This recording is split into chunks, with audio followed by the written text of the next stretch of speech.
Hey everyone, thank you so much for joining me today. My name is Laura Train Mama. Today we are having a look at the, I think, 6th story contained within the Thomas and Friends Annual for 2009.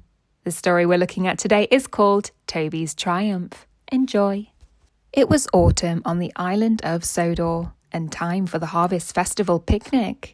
All the engines were busy, puffing around and delivering things.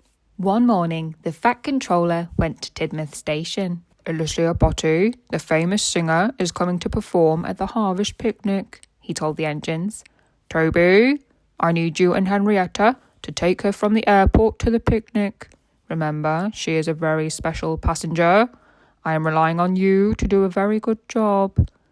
I've never taken a very special passenger before, said Toby later, when he was being cleaned and polished. I'm worried I'll make a mistake. When he saw the extra special tea the refreshments lady had made, Toby was even more worried. He didn't want to spoil it. Later on, when Toby puffed out of Maron Station, he was so busy worrying that he forgot to slow down and took the bend too fast.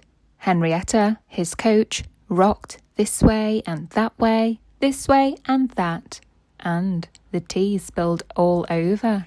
Splosh.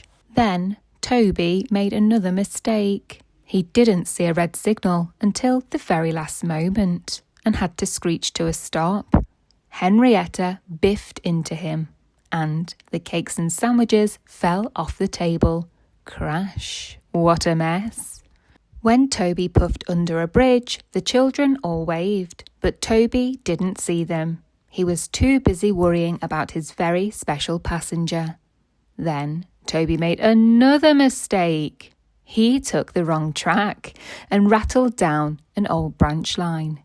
Bump, bump. It was lumpy and bumpy, dusty and dirty, and the trees and the bushes covered Toby and Henrietta with wet leaves. Thomas puffed by, pulling his trucks. Hello, Toby, he said. What happened to you? But Toby wasn't listening. He was still worrying about his very special passenger. Toby sped off to the airport. He was worrying so much that he didn't notice the dip in the track and a muddy puddle until it was too late. Splat, splosh. Toby splashed through the puddle and he and Henrietta were covered from funnel to footplate in sticky brown mud. When Toby and Henrietta arrived at the airport, Alicia Botti gasped.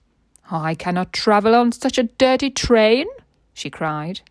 Toby didn't know what to do.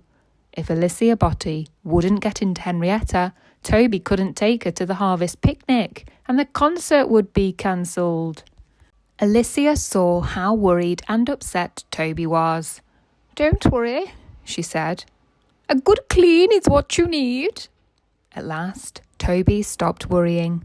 Alicia got into Henrietta and Toby steamed to the washdown, where the men got to work with buckets and brushes. Swish, swash. Henrietta giggled in the foamy bubbles.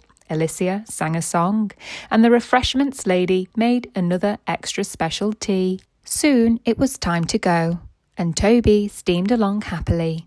When he came to a steep bend, he wasn't worried. And he didn't make a mistake. He remembered to slow down and puffed around the bend. He wheeshed through Knapford Station, and when the children waved, he rang his bell. Ding, ding! When he got to the picnic, everyone clapped and cheered. Alicia was happy, and so was the Fat Controller. So were the guests, and so was Toby. He wouldn't worry about taking very special passengers ever again. That brings us to the end of the story, Toby's Triumph. I really hope that you enjoyed listening along with me today, and if you did, please don't forget to hit the like button. Really helps me out. You could share this video with a friend. Why not? You could even check you're subscribed if you want to hear future stories like this one. And other than that, have a great day.